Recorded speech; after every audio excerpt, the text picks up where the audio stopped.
All right, welcome back. It's on time here. We're going to be going on with Dr. Del Rio, and we're going to be talking about ending the HIV epidemic. We have our panelists back with us. They will be coming back. Here they are appearing out of the blue. So, Carlos, you want to take us through this next section? Yes, thank you, Mike. I think that this is a fairly brief section of the guidelines, and it's the only section of the guidelines that really doesn't have any specific or evidence-based recommendations.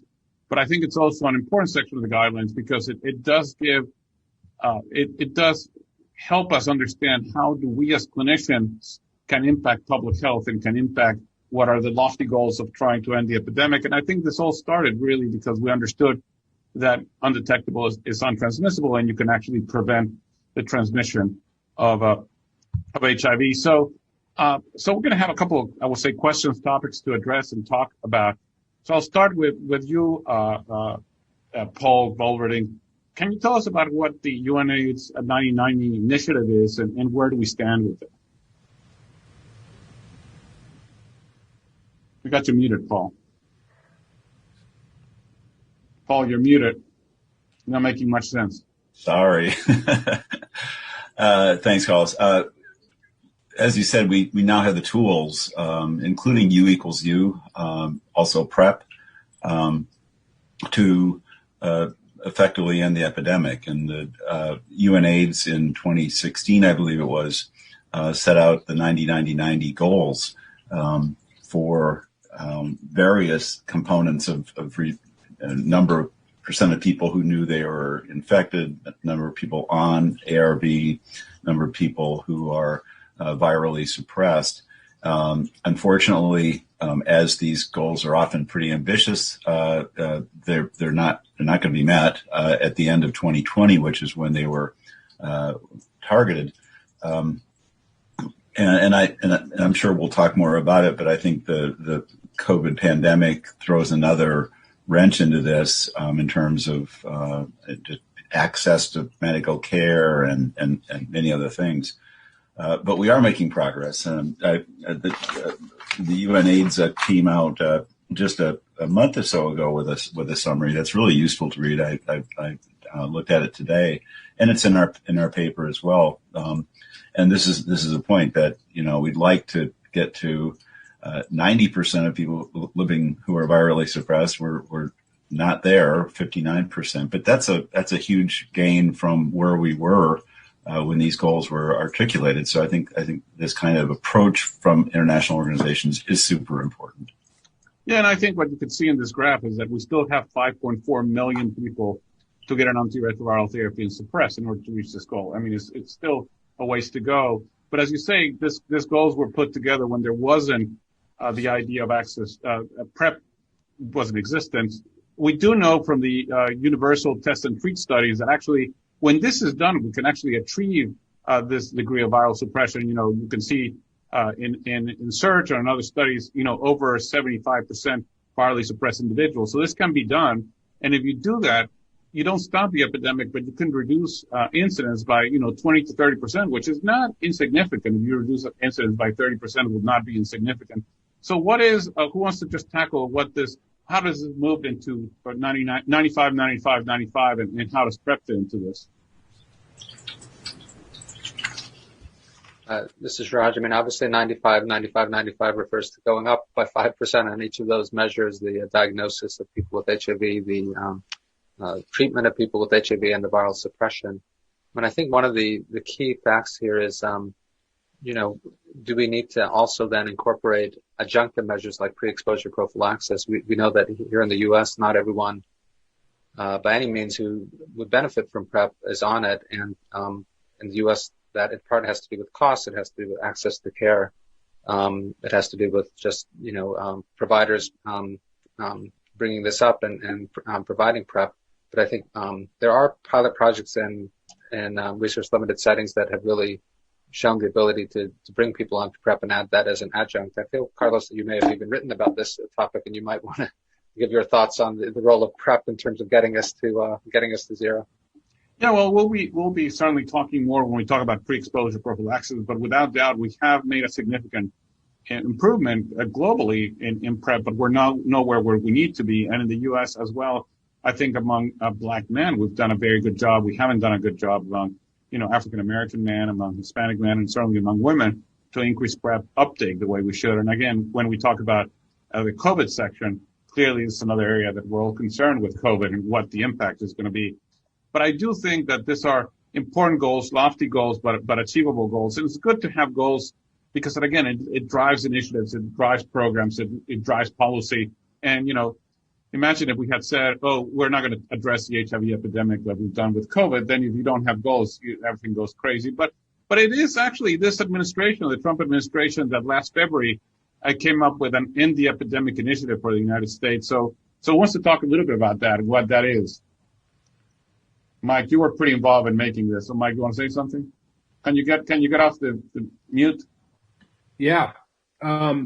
So I agree. The goals are really important. I think what's really getting in our way now is that, to me, is that we're getting so distracted from what we had been focused on nicely in our country, at least in the U.S., on getting rid of HIV by COVID. And we'll hear more about that later from Raj. But the goals really do help us get on target, and I'm not sure how long it's going to take us to get back in focus, because I'm feeling, I don't know about others, but I'm feeling like we're in this vortex of COVID and it's taking our mind off of all the goals. Yeah, no, but I think if you look at the goals, they were really fascinating, and they were also very ambitious, right? Reducing new infections by 75% in the U.S. in the next 5 years. This was an initiative announced last year in February. So we're talking about, 4 years from today being 75% decrease in new infections, there are about 35,000 today in the U.S. So think about reducing that by 75% in 5 years and by 90% in 10 years. So you're talking about getting down to 3,000 new infections in the U.S. And, it's pretty lofty, but it's not undoable. And again, this is a very targeted initiative, 48 counties, D.C., San Juan, Puerto Rico, where 50% of new infections are occurring, and 7 states, and you can see where those are in the map. And the initiative really focuses on things that we as physicians do. This is very much a biomedical approach. This is really about diagnosing people with HIV, treating them, putting them on antiretroviral therapy, getting people on PrEP. So a lot of it is really around what we do. So just, sort of a final comment on this. What can we as physicians do? What are our role as clinicians to help address this, to reach the end the epidemic? Maybe Paul or Raj, you want to say something? Well, Carlos, let me start. I think one of the most important things we can do is to work closely with our health departments. And in San Francisco, we do kind of pat ourselves in the back too often, probably, but we have had a very successful mobilization around this here, and I think a lot of this is going to be a local issue. The epidemics are local, the resources are local, and I think one of the most important things is the close integration between the physicians, the health departments, and the communities at greatest risk. I mean, if that can happen, if that can be mobilized locally, then I think we can make this. We can really make some of these make this progress. Yeah, it might be worth almost. I don't know, Carl, if you want to bring that back up for a second, because the approaches are going to be a little bit different for each one of those. I don't know what to call them, a pillar, but for each one of those. So identifying the people in the community who have been exposed and infected and are unknown, that's a health department interaction that's critical. And then getting folks into care, that's also there. But getting people on treatment, helping them stay on treatment, that's an internal clinic initiative a lot of times, right? And what are the things that kind of help folks go? I've been finding that one of the best things we can use as clinicians in practice to identify the people who are most at risk of losing the control of viral suppression once they're on treatment is looking at missed visits. If somebody doesn't show up to clinic unannounced, like they're scheduled and they just don't show, they didn't call in, they didn't engage, those are the folks who are at most risk of falling out of care and also losing contact with us and stopping their medicine. So a lot of programs I've seen have success with identifying those folks, calling them on the day after the missed visit, and trying to get them to re-engage. I'm curious about other activities that other folks are doing that we can do in clinic. Well, there's one more, obviously, at the very beginning here, which is the diagnosis, right? We still struggle in many places to get people routinely tested for HIV, even in our healthcare systems. And I think that continues to be something that we have to pound on people, the importance of, doing HIV screening. And nowadays, we saw it at ID Week, a study from Chicago. Everybody's so focused on testing for COVID, and they were missing acute HIV infections by not integrating that. So again, the importance of not missing the ball. I do think that this initiative of ending the HIV epidemic, focusing on 90/90, the cascade of care, I think what it has done also to our clinics is it has put goals and metrics. And I think, when you measure things and when you have metrics to look at, you pay attention and you try to reach them. And I think having metrics, when we were starting doing this, we didn't know how many people were suppressed, and we didn't really mean much. But now actually it means health departments are looking at it, the country's looking at it, and I think it makes a big difference. So people pay attention to things that you're actually measuring. And I think that in a way, it's a good thing. So anything else that Paul I thought that comment you made about Chicago is maybe worth reiterating. This was a really interesting study looking at the impact of COVID on HIV testing, and they had two kind of groups. They had the emergency department at Chicago, University of Chicago, which put together kind of like a fast track testing center for example, people presenting with influenza-like illness to test them for acute HIV. But then they also had a number of auxiliary centers that they've worked with for years. The HIV testing rates dropped by 30 to 50% in the auxiliary centers around the time of COVID. But what was happening in the emergency department is that they actually picked up a kind of a record number for them, patients with acute HIV, double what it had been in the prior 3 years. So it just showed a couple of things. One is not everything is COVID, and if you come to the emergency room with a flu-like illness, it might be COVID, but it could very well be acute HIV, and so the importance of testing is critical. And then also it makes me worry that some of the engagement efforts that were going on prior to COVID are foundering around PrEP and around testing and around getting people stably linked. So there's a lot to be done, but we've made so much progress in HIV that we just can't lose that progress, despite the overwhelming need to deal with COVID. Well, it's really interesting that you mentioned COVID because not long ago, a couple of weeks ago, there was a patient here that I got involved with that had pulmonary infiltrates and a negative COVID test. And, I looked at the patient and said, this patient has pneumocystis, but they were wanting to do another COVID test. The reason I got consulted is because they wanted to get ID approval to get a second COVID test because this person had infiltrates consistent with COVID, and what this patient had was HIV with pneumocystis. So again, emphasizing the need that we need to continue thinking about the common things, right? Yeah. My one comment would be that 5 to 10% that we need to overcome towards the end of this epidemic is going to be our hardest battle, and I just want to encourage all of us to stick with it. The health disparities are real, and it involves all of those pillars in the CDC of testing, responding, treating, keeping adherent, etc. So it's going to take that 10% is going to be tough. Yeah, that's a great point, Davey, because I heard somebody say one time that the problem with hard-to-reach populations is that they're hard to reach, just as a rule. I think that's, one of the other things that makes it so challenging is that the reason they're hard to reach is the reasons are so diverse that no single approach ends up working. And I feel like that explains a lot of why the studies on medication adherence are often negative, because the cause of the poor engagement or poor adherence is just A to Z and beyond, and no one thing seems to take care of it. Yeah. But absolutely true. And then the other component, I was involved in a study in which we were doing, patient navigators and financial incentives to get people who are not adhering and who are not in clinic to get to clinic and then suppressed. And when we had the navigator and the financial incentive, we were able to get about 40% of them, suppressed and doing better, maybe actually above 40%. But the moment we remove the incentive, it went back to baseline. And again, emphasizes that a lot of these interventions need to be ongoing and continuous. And therefore, as Davey said, it's getting that additional 10% is going to be really expensive. It's not cheap. I wonder what you think, Carlos, given your populations aren't hard to reach. We're just not very good at looking.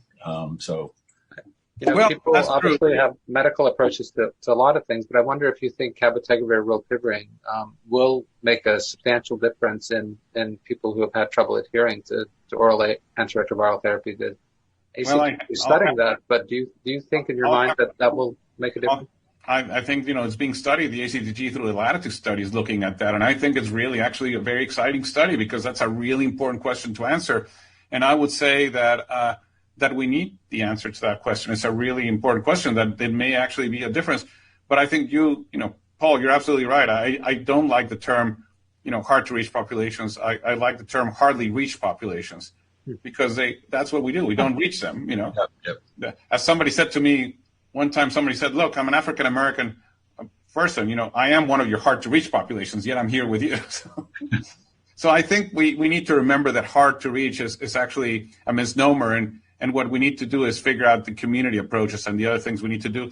And I think we as clinicians have a really important role in re-engineering our clinics. I'll give credit to my colleagues, Dr. Armstrong and Dr. Colasanti, who have really worked on re-engineering care for people who are having trouble coming to what we call the regular care. And I think at the end of the day, we may need to have, I think nowadays, I was talking to somebody this morning and saying, you have in one point the regular clinic that we have structured. On the other point, you have, at the other end of the spectrum, you have telemedicine. And in the middle of that, there's probably a bunch of other things you can do. You can do an open clinic. You can do a mobile van. There's all sorts of different ways to provide care that you may need different approaches and not one approach fits everybody. And I think we've learned also, I think the last thing I'll say is that the nice thing about the UNAIDS initiative and what the work, some of the UTT studies have done, the PopArt and Church and others, is they actually have shown us in very difficult conditions in sub-Saharan Africa that you can actually do this.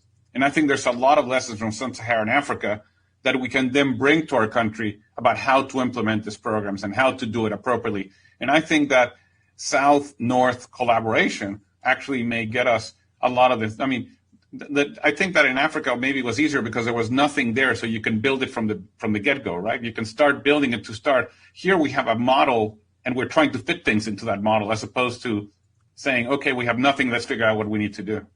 Right. I've seen a couple of projects that are pretty exciting where activities that have worked in sub-Saharan Africa about bringing people in for diagnosis and treatment are being applied to rural areas, for example, in rural Alabama, but there's other places. And the way it's been done is to go into the community, not with a preformed program that you say, here, participate, but rather work it the other way around, gather groups together of the vulnerable at risk populations and say, here are the challenges. What do you suggest be done to address this? And then let them come up with a solution. And it could be different community to community to community, but by them solving the problem for themselves or coming up with a approach, there's more buy-in and it's more likely to work. Yeah, it's a partnership, right? At the end of the day, what Paul Volberding said, work with your health department. I would say work with the community and figure out how to do this. But again, at the end of the day, it would be fantastic if we can actually decrease HIV. I mean, we can increase the level of biological suppression and enough people on PrEP that we actually decrease new infections in this country in a significant way. I think it will be a very cost-effective way to address this epidemic in the absence of a vaccine. This idea that you mentioned, Carlos, of microepidemics is a really important one. And Judith Feinberg had a very nice talk at ID Week about this issue of microepidemics. Here in the Boston area, one of the issues, and when we talk about PrEP, I think we'll come back to it, is ongoing transmission and people who inject drugs who are or who are homeless or both. And so that's an area we had made progress in the past on reducing injection drug use related to HIV, but there have been these outbreaks not just in the last months to year or so. And so how do we target those? And we're actually not addressing that in our guidelines, but I'll just make a comment that I think, again, a lot of the progress we had made addressing the opioid epidemic is actually being reversed because of COVID. And we're seeing an increase in overdoses. We're seeing an increase in use. We're seeing an increase in high risk use of drugs. So I suspect we're going to start seeing an uptick on HIV infections as a result of that because of. Carlos, in San Francisco, we've seen a dramatic increase in overdose deaths just in the past year. And it's a lot of it is certainly from the COVID situation. So and I worry too that we've seen reports of decrease in PrEP accessing. We can talk about this in the prevention section, but again, we're so distracted as a nation by what we're going through that it's a challenge. Yeah, and I think I'll just finish. We're almost done with this section, but I'll just finish by saying that as we, we'll see what happens. There's going to be a new election, et cetera. But I think somehow we need to make sure that these two issues, the opioid epidemic and the HIV epidemic, are not. We need to get back on addressing them and put it back in front and center, because otherwise years of gains are going to be lost very quickly. So thank you very much. We'll end that section now. Great. Feel free to continue to put questions in the chat in the Q&A to be more specific, and we'll try to come back to those as we move into our next section. So our next section is going to be moderated by Dr. Davey Smith from University of California, San Diego, and this is on this very important topic of laboratory monitoring. So Davey, I'll throw things over to you.